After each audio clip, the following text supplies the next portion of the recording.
આત્મહત્યાના કેસમાં સિંગણપુર પોલીસે કોર્ટમાં અરજી કરી છે।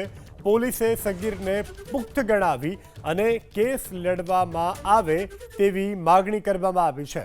આટલું જ નહીં, ફરિયાદી પક્ષે સગીરે કરેલા જે કૃત્ય છે તેને જઘન્ય ગુનો ગણાવ્યો છે।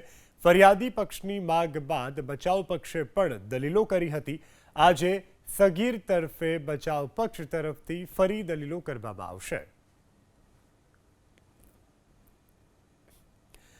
આગળ વાત સુરતની। સુરતમાં પાટીદાર શિક્ષિકાના આત્મહત્યાના કેસમાં સિંગણપુર પોલીસે કોર્ટમાં અરજી કરી છે।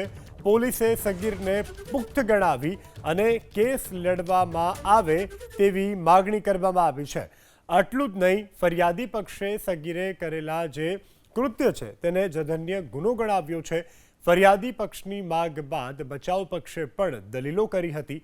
આજે સગીર તરફે બચાવ પક્ષ તરફથી ફરી દલીલો કરવામાં આવશે।